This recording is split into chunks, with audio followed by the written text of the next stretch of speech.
ಆತ್ಮೀಯ H 16 news ಅರ್ಥಾತ್ ಹೇ ಸೀತಾರಾಮ್ಗೆ ಸ್ವಾಗತ. ನಾನು ನಿಮ್ಮವ MI ಅಥವಾ ಮಲ್ಲಪ್ಪ ಜೋತಾವರ್. ಆತ್ಮೀಯರೇ, ಜಯಶ್ರೀ ಶೆಟ್ಟರು ಏನು ಸಾಲ ತೆಗೆದುಕೊಂಡಾರೆ DCC ಬ್ಯಾಂಕ್ನಲ್ಲ, ಅದು ದಿನಕ್ಕೊಂದು ಚಂದ ಬೇರೆ ಬೇರೆ ರೂಪನ ಪಡಿತಾ ಸಾಗದ. ಈಗಾಗಲೇ ನಮ್ಮ ಬಾಪುಗೌಡ ಪಾಟೀಲರು ಅದಕ್ಕೆ ಸಂಬಂಧಿಸಿದ ಅನೇಕ ದಾಖಲೆಗಳನ್ನು ಕೂಡಾಕಿ, ಇದು ಸರ್ಕಾರಿ ಜಾಗ, ಈ ಸರ್ಕಾರಿ ಜಾಗದ ಮೇಲೆ DCC ಬ್ಯಾಂಕಿನ ಟೆಕ್ನಿಕಲ್ ಆಫೀಸರ್ಸ್ ಆಗಿರ್ಬೋದು, ಅಲ್ಲಿ ಅಧಿಕಾರಿಗಳಾಗಿರ್ಬೋದು, ಯಾವ ಆಧಾರದ ಮೇಲೆ 125 ಕೋಟಿ ರೂಪಾಯಿಗಳನ್ನು ಕೊಟ್ಟರು ಅನ್ನುವಂಥ ಒಂದು ಪ್ರಕರಣವನ್ನು ಪೂರ್ತಿ ಹೊರಗೆ ತಂದಿದ್ದಾರೆ.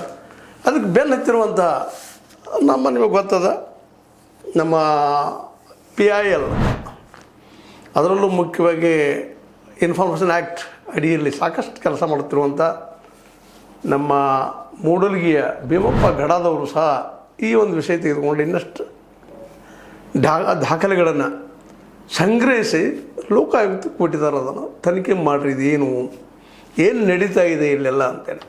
ಸ್ವತಂತ್ರವಾದ ಮೀಡಿಯಾಗೆ ಬೇಕಾಗಿರುವುದು ಸ್ವತಂತ್ರ ಧ್ವನಿ. ಆ ಸ್ವತಂತ್ರ ಧ್ವನಿ ಉಳಿಸಲು ನೀವು ಮಾಡಬೇಕಾದದ್ದು ಇಷ್ಟೇ. ಅದೇನಪ್ಪಾ ಅಂತಂತಂದ್ರೆ, ನಿಮ್ಮ ಕೈಲಾದಷ್ಟು ಸಹಾಯ ಈ ಚಾನಲ್ಗೆ ಮಾಡಿ ಹಾಗೂ ನಿಮ್ಮ ಧ್ವನಿಯನ್ನು ಕಾಪಾಡಿಕೊಳ್ಳಿ.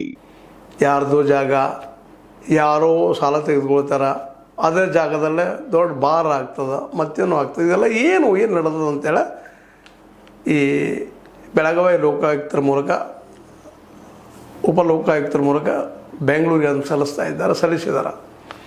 ಇದು ಇನ್ನೊಂದು ರೂಪದ ಮತ್ತೊಂದು ಮೊದಲಿನ ತನಿಖೆಗೆ ದಾರಿ ಆಗ್ತಾ ಇದೆ ಅಂತ. ಅಂದ್ರೆ ಬೆಳಗಾವಿ ಜಿಲ್ಲೆಯ ರಾಜಕೀಯ ದಿನಕ್ಕೆ ಒಂದು ಏನಪ್ಪ ಅಂತಂದ್ರೆ ಪ್ರತಿಸ್ಪರ್ಧೆ ಅತ್ಯಂತ ತೀಕ್ಷ್ಣ ಆಗ್ತಾಯಿದೆ, ತೀವ್ರ ಆಗ್ತಾಯಿದೆ ಅಂತ.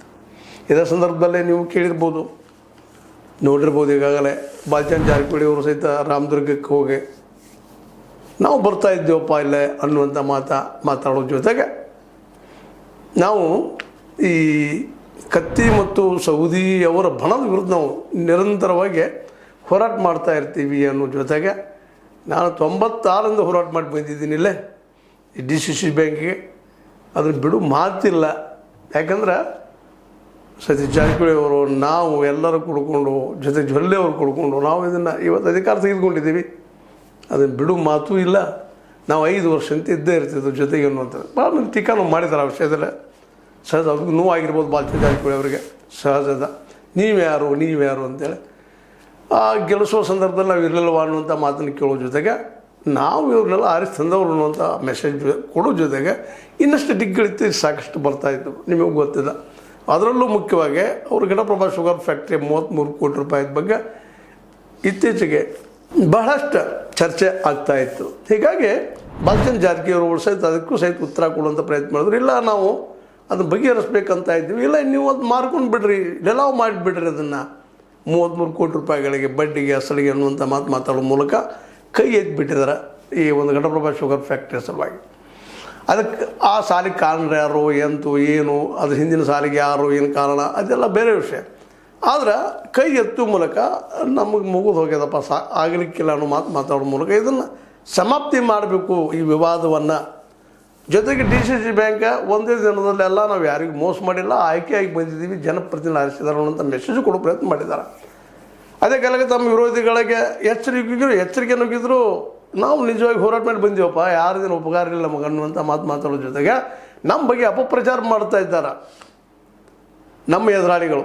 ಅದು ಅಪಪ್ರಚಾರಕ್ಕೆ ರೈತರ ಕಿವಿಗೂಡು ಹಾಗಿಲ್ಲ, ಕೊಡಬಾರ್ದು ಅನ್ನುವಂಥ ಮಾತನ್ನು ಸಹಿತ ರಿಕ್ವೆಸ್ಟ್ ಮೂಲಕ ರೈತರಲ್ಲೇ ಅಲ್ಲಿಯ ಠೇವಣಿದಾರರಿಗೆ ಈ ಪ್ರಾರ್ಥನೆ ಮಾಡೋ ಮೂಲಕ ಅವರು ದಯವಿಟ್ಟು ಇನ್ನೊಬ್ಬರ ಮಾತಿಗಳಿಗೆ ಕಿವಿಗೂಡಬೇಡ, ನಾವು ಇನ್ನು ಕೆಲಸ ಮಾಡ್ತಾಯಿದ್ದೀವಿ, ನಾವು ಇನ್ನು ಬಂದು ಭಾಳ ದಿವಸ ಆಗಿಲ್ಲ, ಕೆಲಸವನ್ನು ಮಾಡಿ ತೋರಿಸ್ತೀವಿ ಅನ್ನೋಂಥ ಮಾತನ್ನು ಹೇಳೋ ಮೂಲಕ ಒಟ್ಟಿನಲ್ಲಿ ಈ ವಿವಾದ, ಈ ಜಯಶ್ರೀ ಶೆಟ್ಟಿ ತೆಗೆದುಕೊಂಡಂಥ ಸಾಲಿನ ಮೂಲಕ ಹುಟ್ಟು ಹಾಕಿದಂಥ ವಿವಾದ ಘಟಪ್ರಭಾ ಶುಗರ್ ಫ್ಯಾಕ್ಟ್ರಿಗೆ ಬಂದದ. ಇವತ್ತಂತೆ ಜಾರಕಿಹೊಳಿ ಸಹೋದರರ ಈ ಒಂದು ಏನಪ್ಪ ಅಂತಂದರೆ ತಮ್ಮ ಸುಪ್ಪರ್ ತೆಗೆದುಕೊಂಡಂಥ DCC ಬ್ಯಾಂಕ್ನಿಂದಾಗಿ ವಿರೋಧ ಜೋರು ಮಾಡ್ತಾಯಿದ್ರು ಅನ್ನೋದು ಅವರ ಮನಸ್ಸಿನ ಮಾತು. ಹೌದು, ಇಲ್ಲಂತಲ್ಲ, ಯಾಕಂದ್ರೆ ಕಾಂಪಿಟೇಷನ್ ಮಾತ್ರ ಸ್ಟಾರ್ಟ್ ಆಗಿದ್ದೇನು ಸುಳ್ಳೇನಲ್ಲ. ಅದ್ರ ಜೊತೆಗೆ ಜಯಶ್ರೀ ಶೆಟ್ಟಿ ಒಂದು ಕೇಸ್ ಏನಾಗಿಬಿಟ್ಟಿದ್ದಪ್ಪ ಅಂದರೆ ಸಹಜವಾಗಿ ಎಲ್ಲರಲ್ಲೂ ಸೌಶಿ ಮೂಡಿಸುವಂಥ ಕೆಲಸ ಆಗಿದೆ. ಆ ಸಂದರ್ಭದಲ್ಲೇ ನಮ್ಮ ಬಾಲಚಂದ್ರ ಜಾರಕಿಹೊಳಿ ಅವರಾದರೂ ಸಹಿತ ಜಯಶೀಲ್ ಶೆಟ್ಟಿಯವರ ಪರವಾಗಿ ಮಾತಾಡಿದಂಥ ಮಾತುಗಳು ಸಹಿತ ಕೆಲವೊಬ್ರಿಗೆ ಕೇಳಿಸಿರ್ಬೋದು, ಇಲ್ಲಂತಲ್ಲ. ಆದರೆ ಅವ್ರು ಹೇಳೋದು ಸರಿಯೂ ಇರ್ಬೋದು ಅಥವಾ ಅದು ತಪ್ಪು ಇರ್ಬೋದು. ಆದ್ರೆ ಒಂದು ಮಾತೇನಪ್ಪ ಅಂತಂದರೆ, ಈ ಎಲ್ಲ ಘಟನೆಗಳಿಂದಾಗೆ ಮತ್ತೊಮ್ಮೆ ಬೆಳಗಾವಿ ಜಿಲ್ಲೆಯ ರಾಜಕೀಯದಲ್ಲಿ ಜಯಶೀಲ್ ಶೆಟ್ಟಿ ಮೂಲಕ ಮತ್ತಷ್ಟು ರಾಜಕೀಯ ಸಂಚಲನ. DCC ಬ್ಯಾಂಕ್ ಆಯಿತು, DCC ಬ್ಯಾಂಕಿನ ಇಲೆಕ್ಷನ್ಸ್ ಆದವು. ಅದ್ರ ಮೇಲೆ ಸಾಲ ಕೊಟ್ಟಂಥ ಈ ವ್ಯಕ್ತಿ 100 ಕೋಟಿ ರೂಪಾಯಿ ಆಸ್ತಿಗೆ 120 ಕೋಟಿ ರೂಪಾಯಿ ಸಾಲ ಕೊಟ್ಟಿದ್ದು, ಇದು ಎಲ್ಲರಿಗೂ ಕೆಂಗನಿಗೆ ಕಾರಣ ಆಯಿತು. ಅದನ್ನು ಏನಪ್ಪ ಅಂತಂದ್ರೆ ಸ್ಪಷ್ಟೀಕರಣ ಕೊಡೋ ಸಂದರ್ಭದಲ್ಲಿ ಬಾಲಚಂದ್ರ ಜಾರಕಿಹೊಳಿ ಅವರು ಒಂದಿಷ್ಟು ಸರ್ಕಾರಿ ಬಿಲ್ ಆಗಿರ್ಬೋದು, ನೀರಾವರಿದು ಇದಷ್ಟು ಎಲ್ಲ ಹಿಡ್ಕೊಂಡಿಲ್ಲ ಕೊಡ್ತಾರವ್ರು ಅನ್ನೋದು ಭರವಸೆಯಿಂದ ಮಾತಾಡಿದ್ದಾರೆ. ಅವ್ರಿಗೆ ಮಾರ್ಚ್ 31ರೊಳಗೆ ತುಂಬಲೂಬೋದು. ಯಾಕಂತಂದ್ರೆ ಹಣದ ವ್ಯವಹಾರದಲ್ಲಿ ಸಾಕಷ್ಟು ಪ್ರವೀಣರಿರುತ್ತಿರುವಂಥ ಜಯಶೀಲ್ ಶೆಟ್ಟರು ಬಗೆಹರಿಸ್ಬೋದು. ಬಟ್ 100 ಕೋಟಿಗೆ 120 ಹೆಂಗೆ ಕೊಟ್ಟರು ಅನ್ನೋದು ಅವ್ರ ವಿರೋಧಿಗಳ ಪ್ರಶ್ನೆ. ಅದಕ್ಕೆ ಅವರು ಉತ್ತರ ಕೊಡ್ತಾ ಇದ್ದಾರೆ, ನಾವು ಡೆವಲಪ್ ಮಾಡಿ ತೋರಿಸ್ತೀವಿ, ತಪ್ಪು ಆಗಿರ್ಬೋದು ನಮ್ಮ ಅನ್ನೋಂಥ ಮಾತನ್ನು ಒಂದು ಮಾತಾಡ್ತಾ ಇದ್ದಾರೆ. ಇದು ಭಾಳ ಮಹತ್ವದ. ಯಾಕಂದ್ರೆ ಒಬ್ಬ ವ್ಯಕ್ತಿ ತನ್ನ ತಪ್ಪನ್ನು ಒಪ್ಕೊಳ್ಳೋದು ಅದು ಅವ್ನು ದೊಡ್ಡದನ್ನ ಅನ್ನೋದು. ಆದರೆ ತಪ್ಪು ಒಪ್ಕೊಂಡು ಮಾತ್ರಕ್ಕೆ ಆ ತಪ್ಪಿಗೆ ಏನಪ್ಪ ಅಂತಂದ್ರೆ ಏನೇನು ದುಷ್ಪರಿಣಾಮಗಳಾಗಿದ್ದಾವೆ ಸಹಿತ ಅವು ಚರ್ಚೆ ಮಾಡಬೇಕಾಗ್ತದೆ, ಅದಕ್ಕೆ ಪರಿಹಾರನೂ ಸಹಿತ ಕಂಡುಕೋಬೇಕಾಗ್ತದೆ. ಆ ದಿಶೆಯಲ್ಲಿ ಪರಿಹಾರವನ್ನು ಏನೋ ಅವ್ರು ಕಂಡುಕೊಳ್ತಾ ಇದ್ದಾರೋ ಏನೋ ಗೊತ್ತಿಲ್ಲ. ಬಟ್ ಒಂದು ಮಾತ್ರ ಏನಪ್ಪ ಅಂದ್ರೆ ನಾವು ಡೆವಲಪ್ ಮಾಡಿ ತೋರಿಸ್ತೀವಿ DCC ಬ್ಯಾಂಕನ್ನು, ಮಂಗಳೂರಿನ DCC ಬ್ಯಾಂಕಿಂತಲೂ ಶ್ರೇಷ್ಠವಾದ ಬ್ಯಾಂಕನ್ನು ಮಾಡಿ ತೋರಿಸ್ತೀವಿ ಅಂತ ಛಲದಿಂದ ಹೋರಾಟ ಮಾಡ್ತಾ ಇದ್ದಾರೆ. ಅವ್ರು ಯಶಸ್ವಿ ಆಗಲಿ ಅನ್ನೋದು ಸಹಜವಾಗಿ ಅವ್ರ ಬೆಂಬಲಿಗರದು ಅಥವಾ ಇನ್ನುಳಿದವ್ರದ್ದು ಸಹಿತ ಆಶೆ. ಅದೇನೂ ಇದ್ದರೂ ಸಹಿತ ಇವತ್ತೇನು ನಮ್ಮ ಬಾಪುಗೌಡ ಪಾಟೀಲರು ಮತ್ತು ಗಡಾದರು ಎತ್ತಿರುವಂಥ ಪ್ರಶ್ನೆಗಳಿದ್ದಾವಲ್ಲ, ಇವೆರಡೂ ಇವತ್ತೇನಪ್ಪ ಅಂತಂದ್ರೆ ಈ ಒಂದು ಸಾಲ ಕೊಟ್ಟಂಥದ್ದು ಅದು ಸರ್ಕಾರಿ ಜಮೀನು ಖರೀದಿ ಆದದ್ರ ಮೇಲೆ ಅದು ಖರೀದಿಯವ್ರು ಮಾಡ್ಕೊಂಡಿದ್ದಾರೆ 5 ಕೋಟಿಗೆ ಅಂತ ಏನೋ ಮಾತುಗಳಿದ್ದಾವೆ. ಇನ್ನೂ ಅದೆಲ್ಲನೂ ಡಾಕ್ಯುಮೆಂಟ್ಸ್ ಉಯ್ತಿದ್ದಾರೆ ಇವರು.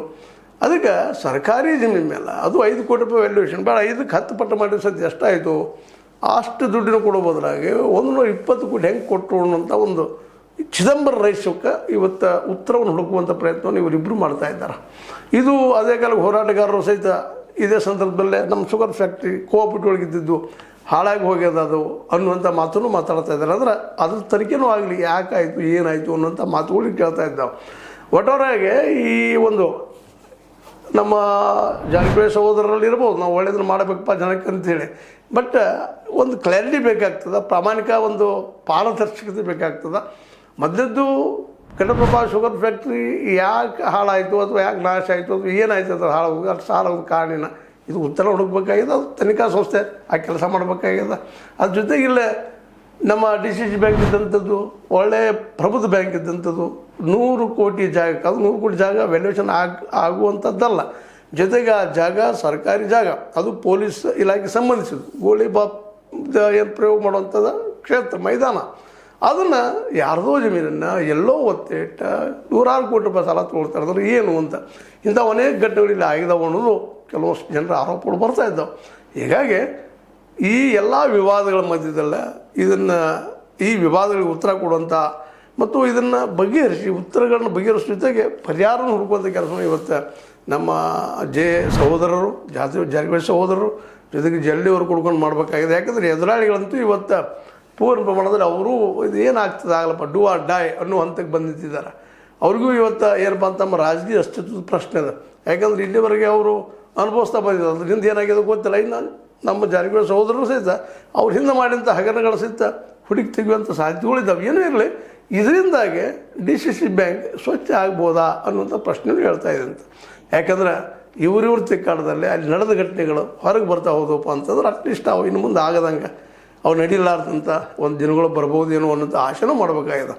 ಒಟ್ಟಾರೆಯಾಗಿ ಬೆಳಗಾವಿ ಜಿಲ್ಲೆಯ ಈ DCC ಬ್ಯಾಂಕ್, ಅದರ ಮೇಲೆ ಈಗ ಜಯಶೀಲ್ ಶೆಟ್ಟರು, ಅದರ ನಂತರ ಈಗ ಅದನ್ನು ತೆಗೆದುಕೊಂಡ ನಮ್ಮ ಬಾಪುಗೌಡರು ಮತ್ತು ಅದೇ ಕಾಲಕ್ಕೆ ನಮ್ಮ ಗಡಾದವರು ತೀವ್ರವಾಗಿ ಅವ್ರ ಮೇಲೆ ಏನಪ್ಪ ಅಂತಂದ್ರೆ ಒಂದು ತನಿಖೆಗೆ ಬೆನ್ನು ಹತ್ತಿದ್ದು ಲೋಕಾಯುಕ್ತ ಮೂಲಕ. ಇವೆಲ್ಲವೂ ಏನಾಗಿದೆಪ್ಪ ಅಂದ್ರೆ ಇವತ್ತು ದೊಡ್ಡ ಚರ್ಚಾ ವಿಷಯ ಆಗ್ಯದ ಬೆಳಗಾವಿ ಜಿಲ್ಲೆ ತುಂಬ. ಜೊತೆಗೆ ಈ ಸಂದರ್ಭದಲ್ಲೇ ಒಂದು ಕಡೆಗೆ ನಮ್ಮ ಸೌದಿ ಮತ್ತು ಜೊತೆಗೆ ನಮ್ಮ ಏನಪ್ಪ ಕತ್ತಿಯವರು ತಮ್ಮ ಒಂದು ಏನಪ್ಪ ಶಕ್ತಿಯನ್ನು ಹೆಚ್ಚು ಮಾಡ್ಕೊಳ್ಳೋ ಸಂದರ್ಭದಲ್ಲ ಇದನ್ನೆಲ್ಲ ಗಮನದಲ್ಲಿಟ್ಟುಕೊಂಡು ಇಷ್ಟೆಲ್ಲ ಪ್ರಾಬ್ಲಮ್ಗಳಿದ್ದರೂ ಸಹ ಬಾಲಚಂದ್ರ ಜಾರಕಿಹೊಳಿ ಅವರು ಹುಕ್ಕೇರಿ ಮೇಲೂ ಕಣ್ಣು ಇಟ್ಟಿದ್ದಾರೆ. ಅದೇ ಕಾಲಕ್ಕೆ ರಾಮದುರ್ಗದಲ್ಲೂ ಸಹಿತ ತಮ್ಮ ಅಸ್ತಿತ್ವವನ್ನು ಹೆಚ್ಚು ಮಾಡ್ಕೋ ಪ್ರಯತ್ನ ಮಾಡ್ತಾ ಇದ್ದಾರೆ. ತಮ್ಮದು ರಾಜಕೀಯ ಅಸ್ತಿತ್ವ ಬಲಿಷ್ಠ ಮಾಡ್ಕೋಬೇಕು ಅನ್ನುವಂಥ ಪ್ರಯತ್ನಕ್ಕೆ ಬೆನ್ನು ಹತ್ತಿದ್ದಾರೆ. ಇವೆಲ್ಲ ಏನಪ್ಪ ಅಂತಂದ್ರೆ ಈ ಒಂದು ಚೈತನ್ಯಶೀಲವಾದಂಥ ಬಿಹೇವಿಯರ್ಸ್ ಏನಿದಾವೆ, ಮೂಮೆಂಟ್ಸ್ ಏನಿದಾವೆ, ಬೆಳಗಾವಿ ಜಿಲ್ಲೆಗೆ ಒಂದು ಹೊಸ ರಾಜಕಾರಣ ಕೊಡ್ಬೋದಾ ಅನ್ನುವಂಥದ್ದು, ಜೊತೆಗೆ ಅಪರಾಧ ಮಾಡುವ ಪ್ರವೃತ್ತಿಯ ರಾಜಕಾರಣಿಗಳನ್ನು ಈ ಒಂದು ರಾಜಕೀಯ ಸಿಚುವೇಶನ್ ತಿದ್ದಬಹುದಾ ಅನ್ನುವಂಥ ಮಾತು ಇವು ಚರ್ಚೆ ಜೋರು ಹಿಡಿತಾ ಇದ್ದಾವೆ. ಇದು ಇವತ್ತು ಬೆಳಗಾವಿ ಜಿಲ್ಲೆಯಲ್ಲಿ ನಡೆಯುತ್ತಿರುವಂಥ ಒಂದು ಚರ್ಚೆ, ವಾದ ವಿವಾದ. ಇದು ಯಾವ ರೂಪ ಪಡಿತದ ಮತ್ತು ಯಾವ ರೀತಿ ಮುಗಿತದೆ ಅನ್ನೋದನ್ನು ದಿನ ಹೋದಂಗೆ ನೋಡ್ತಾ ಹೋಗೋಣ. ಆದರೂ ಒಂದು ವಿಷಯವನ್ನು ಇಲ್ಲಿ ಹೇಳಬೇಕಾಗ್ಯದ, ಏನಪ್ಪ ಅಂತಂದ್ರೆ ಸ್ಪಷ್ಟವಾಗಿ ಇವತ್ತು ಗಡಾದವರು, ಭೀಮಶಿ ಗಡಾದವರು ಜೊತೆ ನಮ್ಮ ಬಾಪುಗೌಡ ಪಾಟೀಲರು ಒಂದು ಒಳ್ಳೆಯ ಕೆಲಸವನ್ನು ಮಾಡ್ತಾ ಇದ್ದಾರೆ. ಅದಕ್ಕೆ ಎಲ್ಲರೂ ಸಪೋರ್ಟ್ ಮಾಡಬೇಕಾಗಿದೆ, ವೈರಿ ಮತ್ತು ಮಿತ್ರರೆಲ್ಲರೂ ಕುಡ್ಕೊಂಡು. ಯಾಕಂದ್ರೆ ಸತ್ಯ ಹೊರಗೆ ಬರಲಿ, ಸತ್ಯ ಬಂದು ಹೊರಗೆ ಬಂದ ತಪ್ಪಿತಸ್ಥರ ಶಿಕ್ಷೆ ಆಗಲಿ ಅನ್ನೋದಷ್ಟೇ ಇಲ್ಲಿ ಉದ್ದೇಶ ಅಂತ ಹೇಳ್ತಾ, ಇದರಿಂದ ಯಾರು ಲಾಭ ಆಗ್ತದೆ ಹಾನಿ ಆಗ್ತದೆ ಬೇರೆ ವಿಷಯ, ಅದನ್ನು ಮತ್ತೊಮ್ಮೆ ಏನು ಚರ್ಚೆ ಮಾಡಿದ್ರೆ ಆಯಿತು. ಬಟ್ ಇವತ್ತು ಮಾತ್ರ ಅದು ಹೊರಗೆ ಬರಲಿ, ತನಿಖೆ ಆಗಲಿ ಅನ್ನೋ ಮಾತನ್ನು ಹೇಳ್ತಾ, ಇದು ನಿಮ್ಮ ಲೈಕ್ ಆಗಿರ್ಬೋದು, ಲೈಕ್ ಮಾಡಿ, ಶೇರ್ ಮಾಡಿ, ಕಮೆಂಟ್ ಮಾಡಿ, ಜೊತೆ ಸಬ್ಸ್ಕ್ರೈಬ್ ಮಾಡಿ. S16 ನ್ಯೂಸ್ ಅರ್ಥಾತ್ ಸತ್ಯದ ಕೈಗಳಲ್ಲಿ ವಂದನೆಗಳು.